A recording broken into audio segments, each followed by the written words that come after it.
Representative Melissa Hoffman, Mr. Hoffman, Senator John Hoffman, and Mrs. Hoffman in Minnesota. You and the FBI and Minnesota state and local law enforcement officials caught the assassin within 48 hours, did you not? I believe that timeline's correct, Senator. Congratulations. Sometimes we miss the forest for the trees. Good work.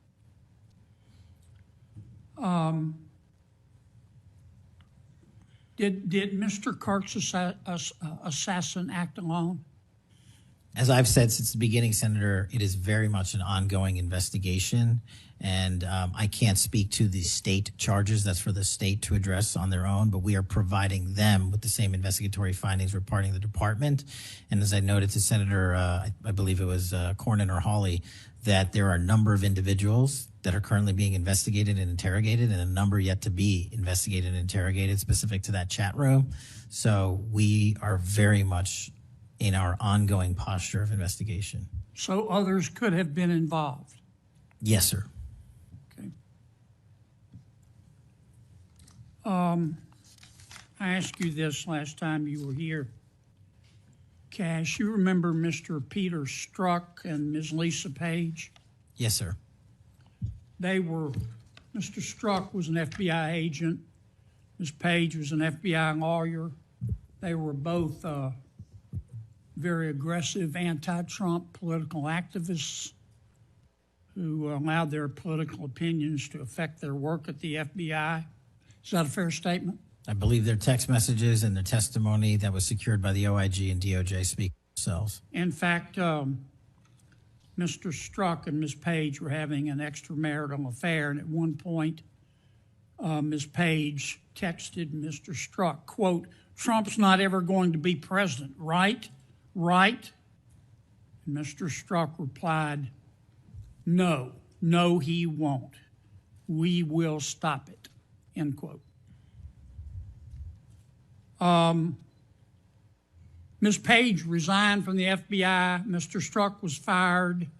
They promptly sued the federal government and the FBI and Justice Department for releasing their emails, which revealed all of this.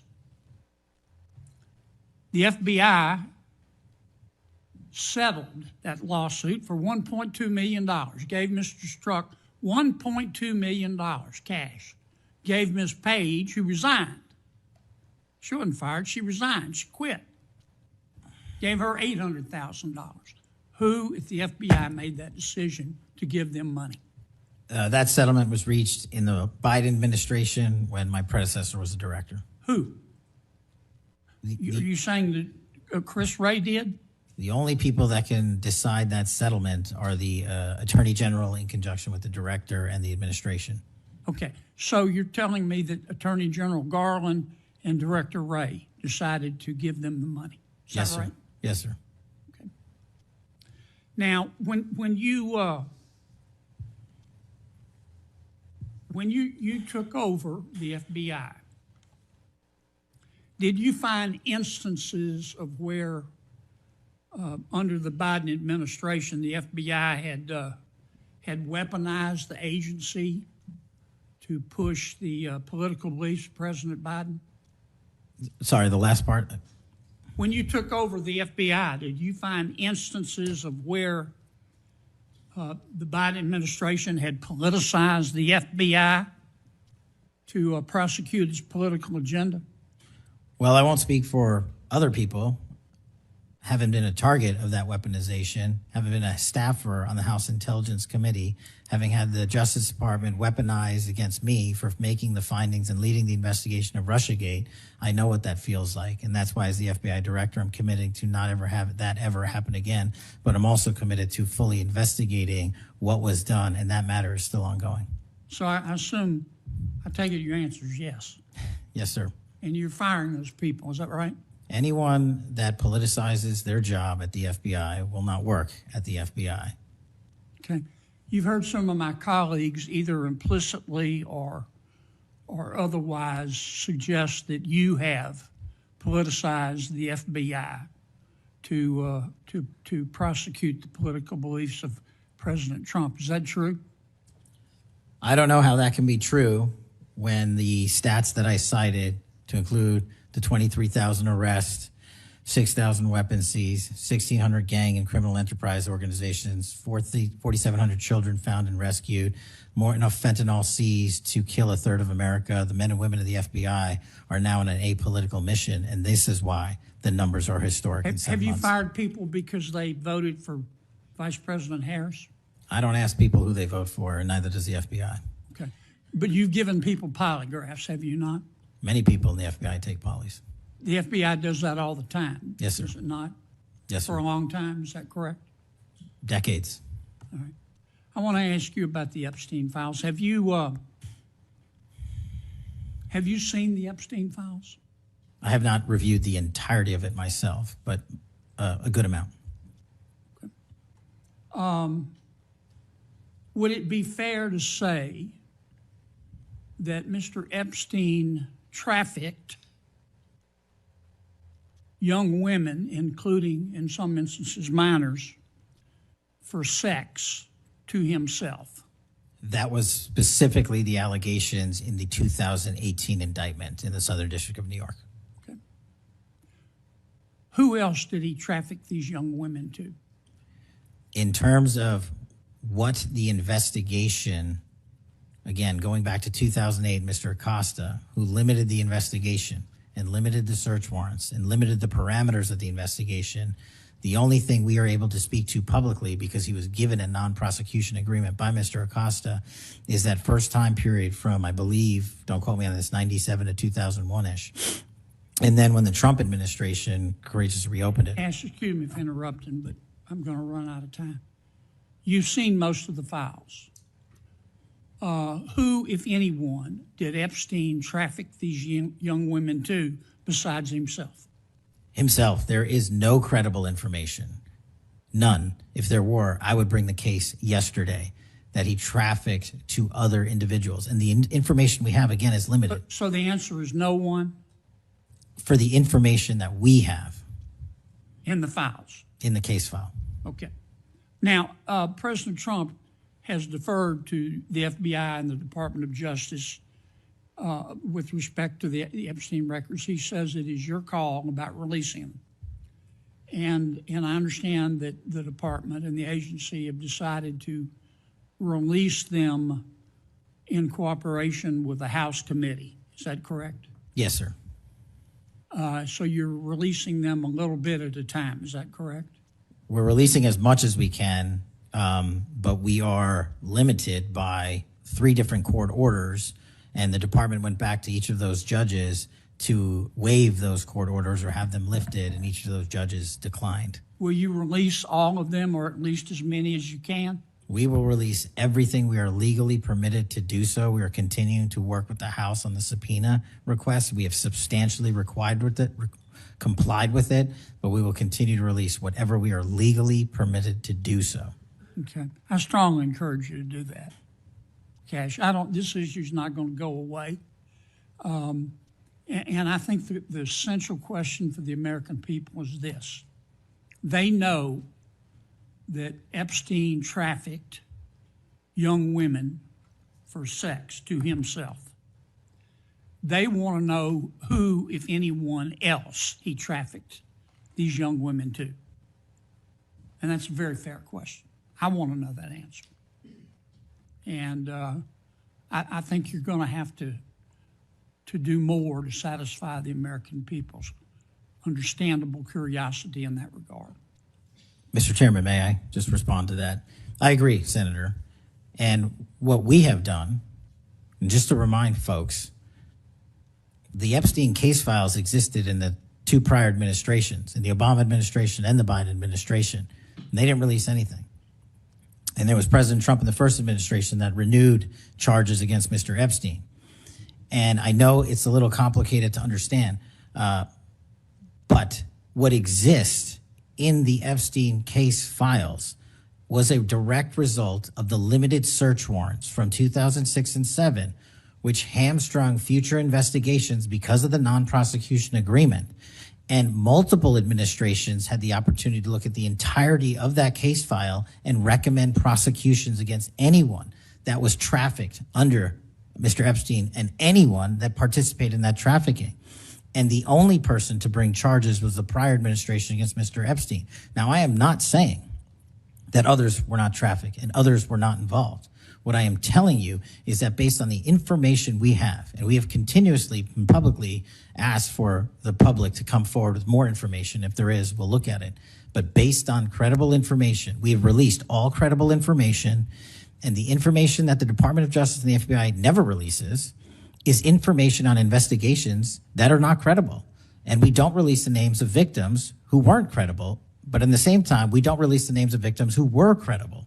And so the information, that's by law. And so the information we are releasing now is historic, and it is also to the maximum capacity that the law allows. And I know that's not going to satisfy many, many, many people. But if they wanted it done right, then the investigation from its origination should have been done right, and he should not have been given a get-out-of-jail-free card to do jail on the weekends for 12 hours a day, and he should have been investigated fully for the entirety of his crime and criminal enterprise, not just from 1997 to 2001. Senator Blumenthal. Thank Thanks, you, Mr. Mr. Patel. Thank you, Mr. Chairman. Director Patel, thank you for being here today. You'll recall well in January at your confirmation hearing before this committee, I raised the prospect of politically motivated retaliation, and you promised me, as you did other members of this committee, quote, every FBI employee will be held to the absolute same standard and no one will be terminated for case assignments. You went on to tell me, quote, all FBI employees will be protected against political retribution. And you assured one of my colleagues that you would honor the internal review process of the FBI. I'm not going to mince words. You lied to us. In the short time that you've been FBI director, you've presided over a rash of retaliatory firings. 3 FBI agents have recently sued you.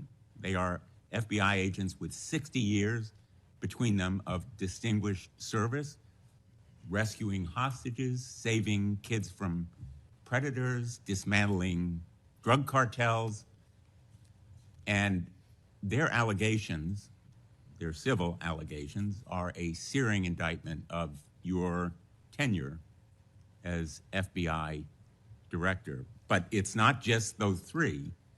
The FBI Agents Association has said that your actions, quote, distract agents from their work, foster fear that their assignments could cost them their careers, either now or under the next administration, and increase the risk of criminal and national security threats by undermining unity and morale within the Bureau, end quote. This association, as you know, is voluntary. It represents 14,000 members, 90% of all the active agents. These are your employees saying that your performance has been unqualified and unfit. And there is mounting evidence that these retaliatory firings were the result of direction from the White House. There have been instances in the past history of the Bureau of political interference and political direction from the director's office, but not the kind of institutional interference that we're seeing from the White House right now. I'm going to ask you, has anyone from the White House contacted you about personnel decisions? I completely disagree with your entire premise that I have lied or am misleading the FBI. If I were, the results that I announced today by the men and women of the FBI and the historic records we are doing to keep this country safe would not be possible. The men and women of the FBI are responding to our leadership and this administration's priorities. The only way people get terminated at the FBI is if they fail to meet the muster of the job and their duties, and that is where I will leave it. And you accusing me of lying is something I don't take lightly, but I'm not going to get into a tit for tat with you. Well, let me just ask you to answer my question. Has anyone from the White House contacted you about personnel decisions? Generally speaking, we always discuss with the White House, OMB, during the budget process, how many personnel we need, who we need where. Answer is yes.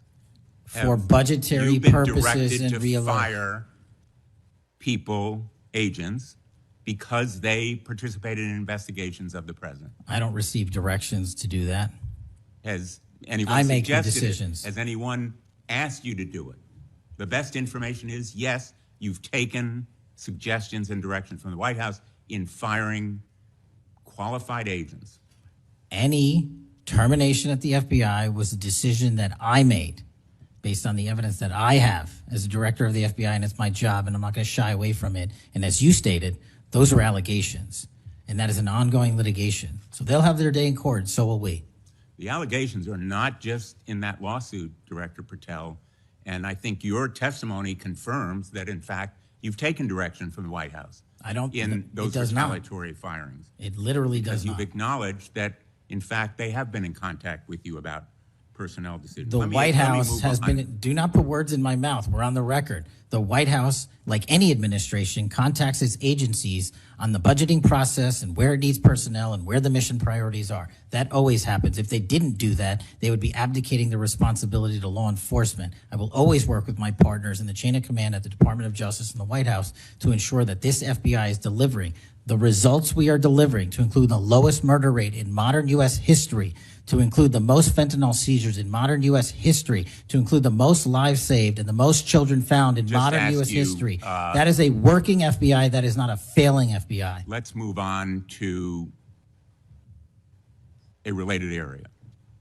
In White House discussions, have you been asked or directed by the White House or others to engage in a crackdown on political groups or organizations, nonprofits, after the murder of Charlie Kirk? To direct at political organizations? No. I've been asked by my chain of command to properly root out criminal activity wherever it is in whatever investigation we are conducting, and that's what we're doing. Have those distinctions about whom you're going to target been based on direction from the White House? Nobody gives me a list on who to target. My targeting list is from the men and women at the FBI. Have you talked about investigating certain groups, nonprofits, or foundations or institutions? Whatever those investigations are, they're ongoing, and I'm not going to get into those. Have you used polygraphs to determine loyalty of agents? No. Have you committed that you will respect the First Amendment rights of agents? I have wildly committed to respecting the First Amendment rights of agents, but at the FBI, you have to balance your First Amendment rights with your mission. Have you imposed any sort of loyalty test in the course of using polygraphs or in any of the other personnel decisions? Polygraphs have been utilized at the FBI for decades. They will continue to be utilized in the fashion by the professionals that administer them. Have you asked under the polygraph test about individuals' loyalty or about their voting records or any kind of past statements? Just to make it abundantly clear, I don't tell the professionals how to conduct polygraphs or what questions to ask. They make those decisions. And I, as the director of the FBI, never ask anyone who they voted for. Have you investigated donors to a political party simply because they are donors? Simply based on that fact alone, no. Have you investigated donors for another reason?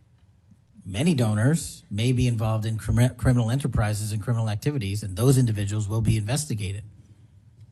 Can you commit to make public the Epstein Files that so far have not been released, if this committee is able to review them on a classified basis?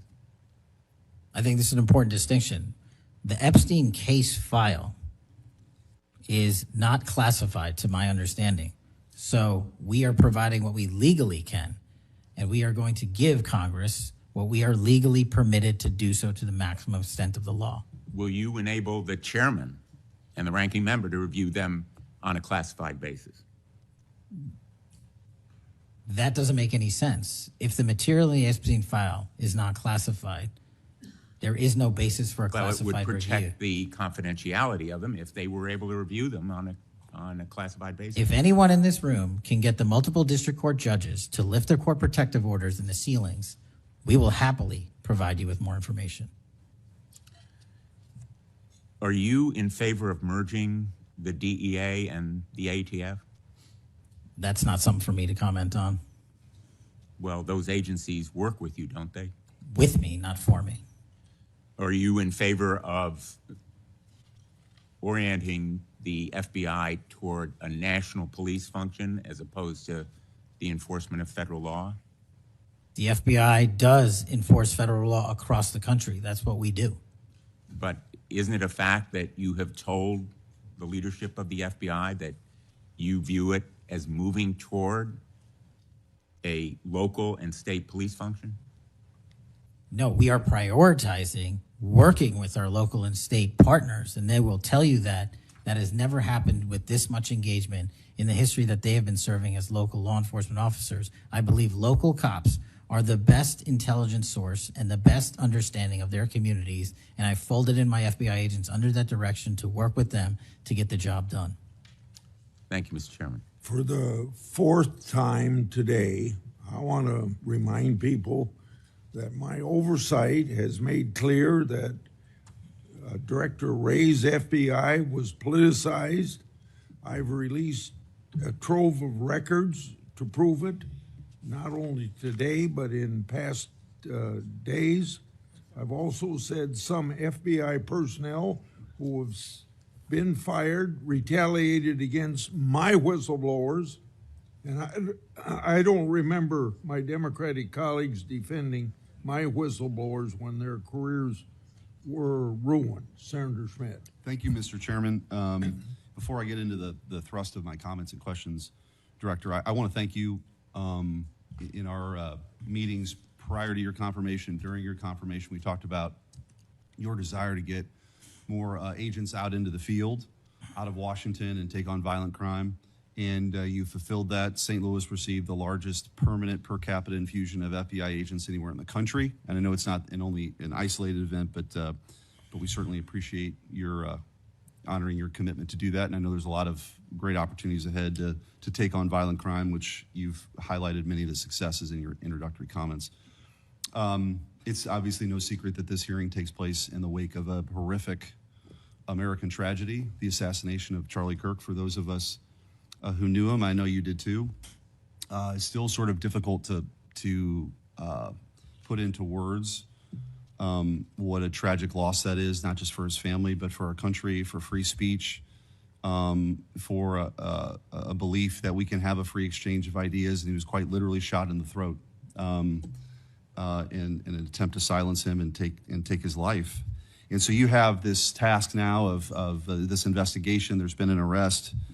But I think that we face an even larger crisis that law enforcement alone can't tackle alone.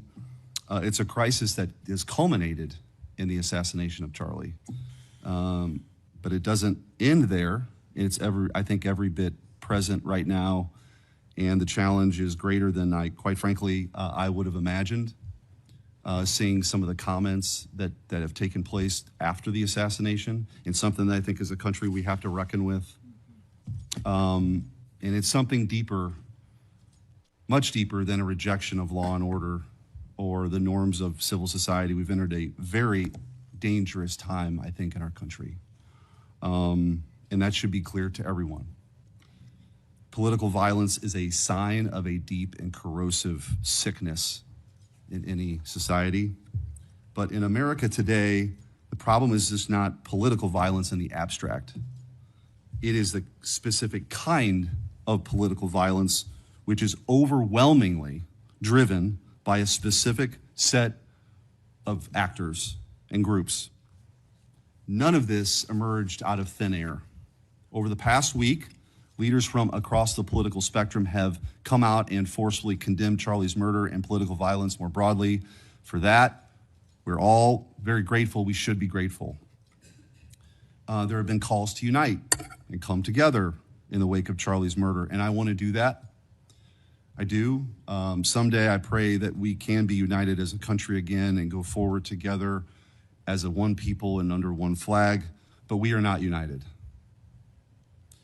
Upstream from the dehumanization and demonizing political violence and rhetoric tearing apart our country is a divide on how we view America and Americans. Is America good? Is America evil? Is there something inherently special about Western civilization, or is this 2,000-year project rotten to the core? And if it is something worth fighting for, which I believe, how do we do it? With words and ideas like Charlie did, or with firebombs and assassins' bullets? Political violence is always wrong. Period, full stop. It doesn't matter which side, in the name of any ideology or cause, it's wrong. But in America today, political violence is not a problem that falls equally upon both sides. We have to be honest about this. We must reject an attempt to paint it as some kind of random phenomenon with no particular creed or ideology, a kind of spontaneous insanity, which takes place outside of any broader social context and has no pattern at all. That's wrong. So free speech, yes. Political violence, no. But we have to be honest about what's happening. Already, we're hearing people talk about Charlie's assassination in those terms. We're told that we can't possibly know what drove a killer to plan and carry out a murder of the most prominent conservative activist in America. But that's a lie.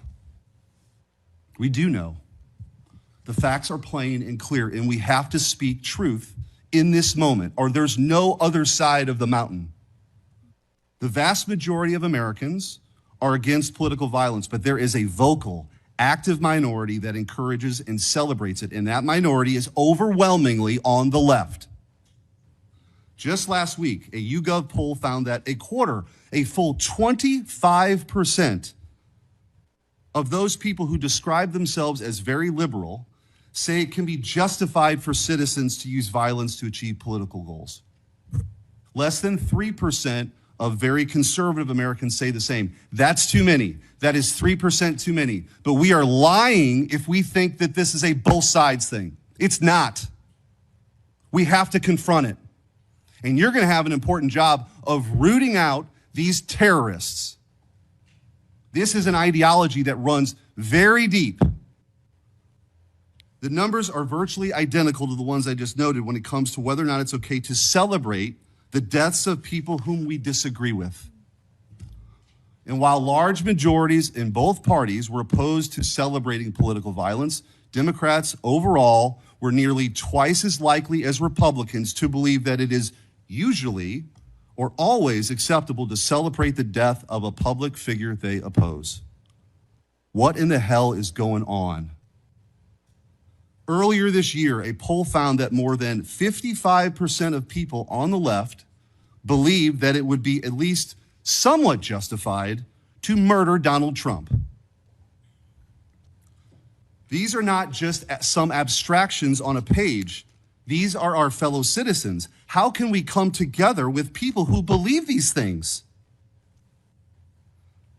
We've all seen the flood of posts on social media over the past week, not just a fringe few, but thousands upon thousands of people gleefully celebrating a father of two young children getting gunned down in broad daylight. I wish I wouldn't have seen that video. I wish my kids would not have seen that video.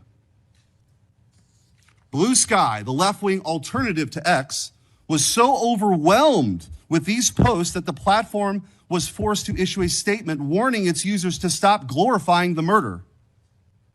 And it wasn't just random social media trolls. It was journalists, elite college professors, and even politicians, all but saying Charlie's assassination was justified because of what he thought, because of what he said. We saw the flood of hit pieces, the most powerful media outlets in the nation dishonestly attacking and villainizing Charlie for the most vicious possible terms. How can you ask us to unite under that? There can be no unity between good and evil. Somebody has to win this thing. And as a country, we have to absolutely reject it. And don't tell me it's both sides. It didn't happen in a vacuum. Over the past decade, we've seen an explosion of political violence, not just one-off lone wolf attacks, but organized, systemic political violence at a mass scale. It is not organic. It is the offspring of a dark and clandestine system funded in part with our own tax dollars, winning with a large network of foundations, NGOs, activist organizations, and front groups. This system lurks behind every radical leftist movement in our nation today. The George Soros empire has financed a vast ecosystem of radicals, all working together, dropping off bricks at riots to unleash a tidal wave of violently anarchists on our streets and to prop it up in an army of researchers and experts and journalists and propagandists who downplay the political violence. But he's doing it serious. I'm going to ask you, because I don't have a ton of time, The opposite of what we should be doing as a committee. and I would point out, we've heard years of the left, their loudest voices calling anyone on the right extremist MAGA Republicans, fascists, Nazis, an existential threat to democracy. Check yourself. And don't give me this both sides bullshit. Mr. Director, I want to ask you. Tell me if each one of the following perpetrators or alleged perpetrators were acting from a left-wing or right-wing political violence. The man who tried to kill Republican congressman at the congressional baseball practice, nearly killing House Majority Leader Steve Scalise, left-wing or right-wing violence? Sir, I believe it was a left-wing ideology. Okay. Burned down cities during the Summer of Love in the George Floyd riots, left-wing violence or right-wing violence? Sir, I'll rely on you on these. I don't have off the top of my head. I'm sorry. Okay, left-wing. The Waukesha Christmas Parade massacre, left-wing or right-wing violence? Left-wing. The Lee Zeldin stabbing attempt, left-wing or right-wing? Left-wing. The Covenant school shooting in Nashville, left-wing or right-wing? Left-wing. The Butler, Pennsylvania assassination attempt on President Trump, left-wing or right-wing? Left-wing. The Trump International West Palm Beach assassination attempt, left-wing. The Abundant Life Christian school shooting, left-wing. The United Care CEO's murder, left-wing. Tesla's burned, keyed, damaged, firebombed, left-wing. The murders at the Israeli embassy, left-wing. The ICE facilities firebombed, left-wing. The Minnesota Catholic school shooting, left-wing. The anti-white Charlotte and North Carolina stabbing, left-wing. The attempted Utah News State firebombing, left-wing. And now, of course, the culmination of this vile trend, a left-wing assassination of Charlie Kirk. So don't give me this both sides. If we want to get to unity, let's be honest. Let's be honest. Free speech, yes. Political violence, no. But let's be honest. Senator Hirano. Thank you, Mr. Chairman. Director Patel, just like the rest of the federal government, there have been significant personnel changes at the FBI since President Trump took office. I want to better understand the scope of the turnover and the changes occurring at the FBI. Since January 2025, how many FBI employees have retired, resigned, been fired, or otherwise separated from employment? I need a number. We'll get you a number. What is the number? You don't have it? Not off the top of my head, and I want to get you the right number. Would it surprise you to know that it's probably in the thousands, like 5,000? I don't think that number's accurate. You don't know. Next question. How many special agents or analysts have left or been fired from the FBI since January 20th, 2025?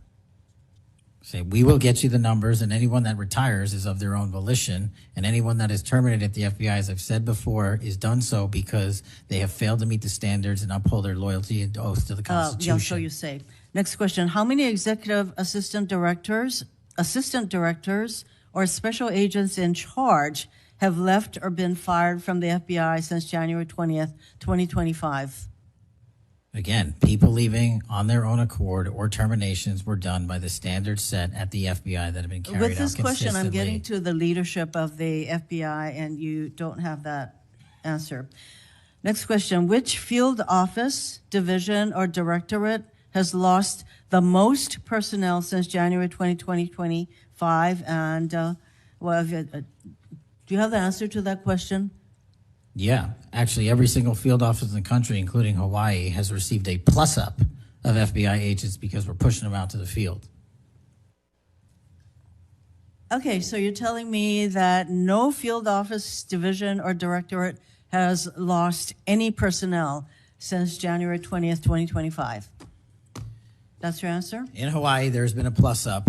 In every single state that I'm looking at, we have allocated a plus-up for field offices across the country so that the FBI can continuing the historic achievements it's done in these last 7 months.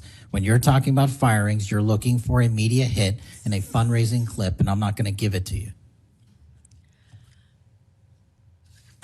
It doesn't matter under what basis they left. I just want to know how many have left. And I think your testimony is nobody has left. Next question. Nope, Which that's field- not my testimony. You asked it one time. I answered it one time. You didn't get the answer you wanted for your clip, Next so you keep question. asking it. And I told you I'd get you the numbers, but you can keep asking it. Which field office, division, or directorate has gained the most personnel since January 2025?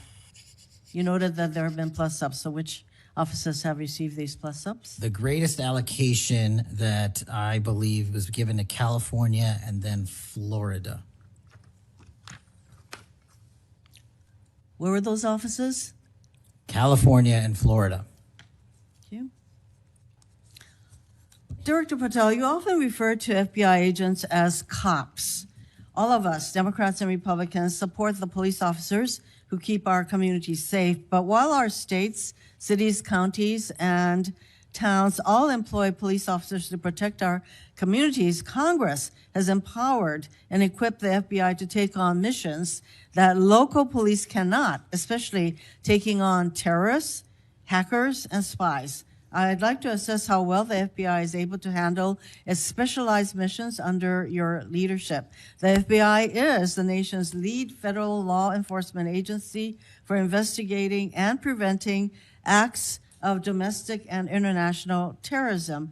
And yet the executive assistant directors in charge of the FBI's national security and intelligence branches were both forced out at the beginning of the year. Who replaced them in those positions? Excellent qualified personnel to lead the mission of arresting 23,000 violent criminals this year alone. That's twice as many as before. Who took the places of I'm not going to give you any names so you can attack them. Why not? So you can attack them. I'm not doing that.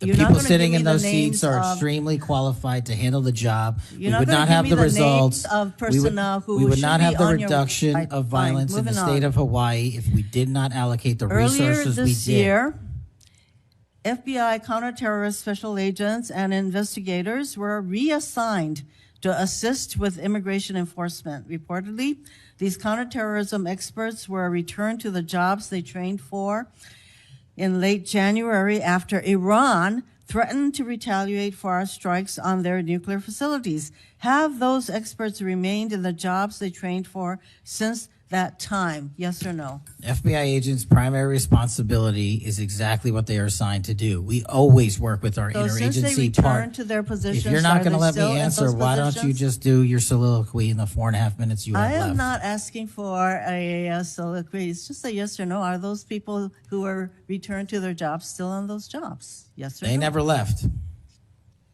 What was that? They never left their primary job. It is a surge of resources in law enforcement working with the interagency to combat violent crime and reduce They were violent never- crime in okay, they were never historic reassigned to do proportions. That's your testimony.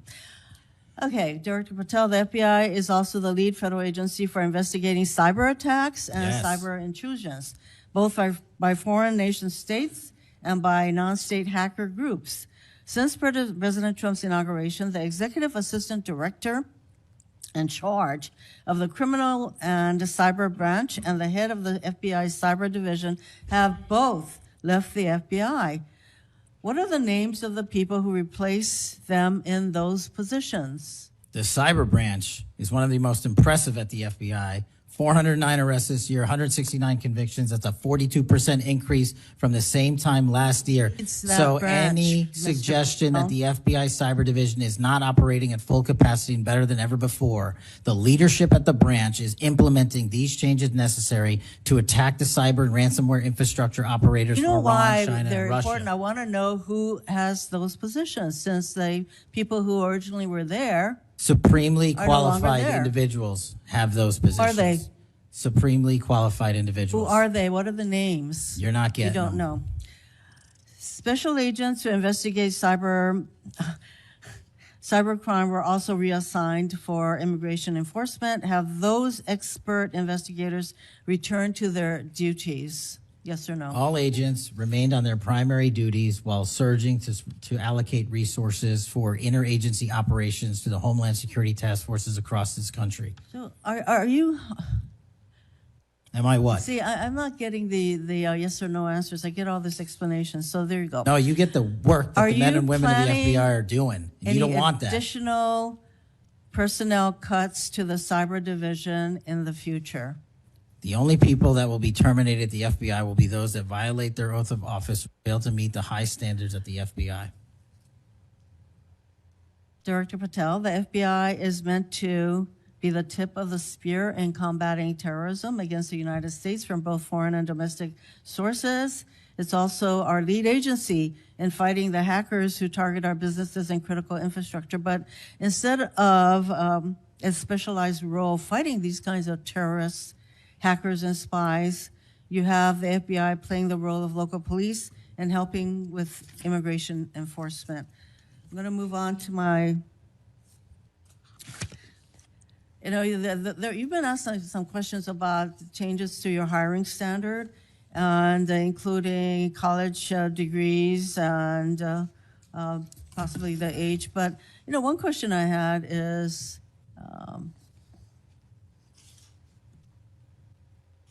that you are now requiring applicants to be able to do a certain kind of pull-ups, which a lot of women cannot because of physiological differences. Are you requiring these kinds of pull-ups? We are requiring a physical program at BFTC at Quantico because FBI agents carrying guns in the field have to chase down bad guys and do really hard work. The physical fitness standards of those agents So are are being you requiring appropriately these assessed. kinds of pull-ups? We are requiring everybody to pass the 1811 standards at BFTC. If you want to chase down a bad guy Excuse me, and put the him in reason I handcuffs, you asked- better be able to do a pull-up. The reason I ask is that there are concerns about whether or not being able to do these kinds of harsh pull-ups is really required of FBI agents. Doing Anyway, one pull-up Mr. is not Patel, harsh, I and there are am always gravely medical concerned. exemptions to that. I am gravely concerned by the state of the FBI under your control. And in fact, you are willing to take a cut in your agency of almost $500 million. So the FBI is losing dedicated employees, decades of expertise and specialization, leading to loss to early retirements, firings, and reassignments to immigration enforcement or conducting local police work. Thousands have already left. For as long as you remain as the head of the FBI, I fear the number of departures and summary firings will continue to grow.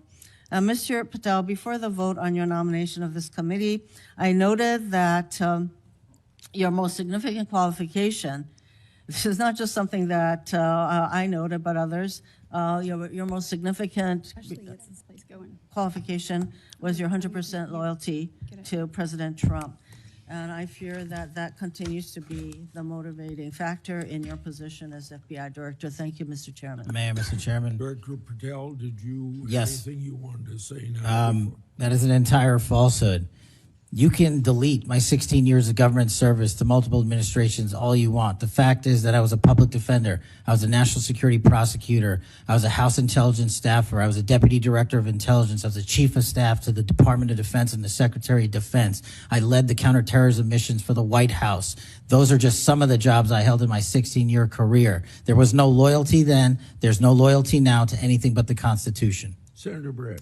Yes. Well, before I begin, I want to thank Senator Hirono for what she said, acknowledging that there are physical differences between men and women, talking about that women wouldn't be able to do as many pull-ups, and I think that she was making a case here that there should be different standards. There's a thing called Title IX, and this is why we continue to say we should have biological men and men's sports and biological women and women's sports. And so I look forward to utilizing that to talk to all of my colleagues on the other side of the aisle. Maybe they will stand with us in helping us protect women's sports. I think she made a great argument there for it. Moving on to today, Director Patel, thank you for being here. Thank you for your commitment to making sure that America is safe again. Thank you for doing that coast to coast and within our cities. I certainly look forward to talking about that and talking about your historic gains in these areas. But I would be remiss if I didn't begin my questioning with you about the horrific events that we have seen over the last week. Obviously, our heart breaks.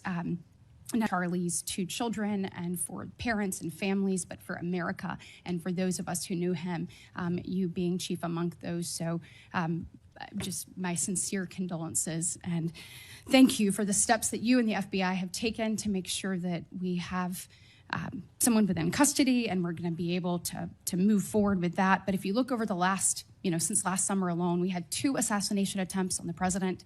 We've had an arson attack on the governor Shapiro there in Pennsylvania. You have the murder of the state representatives, Melissa Hortman and her husband in Minnesota, along with the shooting of State Senator John Hoffman and his wife. Several anti-Semitic attacks, several attacks on Christians that were noted by Senator Hawley. We had the killing of 2 Israeli embassy staffers here in D.C., the June firebombing in Colorado. We could go on, and we saw a culmination, as Senator Schmidt said, with the brutal assassination of Charlie Kirk last week. I appreciate you committing to both Senator Hawley and Senator Kennedy, talking about making sure that all that are involved are held accountable. I think that is critically important, and I think that America needs that transparency. I want to read you some words of Vice President J.D. Vance. He said, "If we want to stop political violence like what happened to Charlie Kirk, we have to be honest about the people who are celebrating it and the people who are financing it." My question to you is, in light of Charlie's murder and all of the things that we have just referenced and have been talking about today, what steps is the FBI taking to more aggressively crack down on those who promote, encourage, finance, fund these types of engagements and this type of political violence? Thank you, Senator, for your kind words. So in terms of how we crack down on the root cause of this violence, for now, putting aside the ideological motivations and how they got there, the monetary issue is a real issue. And as I've said before, we follow the money. So we work with our partners at the Treasury Department to trace where the money came from, how these individuals paid for the training they received or the platforms they were using, and also how these individuals collectively got together in whatever groups they were on whatever social media sites they were on, to utilize clickbait to make money for their ideology. And so to trace all of those, we are using, not just in Charlie's investigation, but others, lawful process and serving 2703D orders on any entity that is related in any way financially to any of these criminal acts of violence. And we are going to hold them accountable with our partners at the Department of Justice.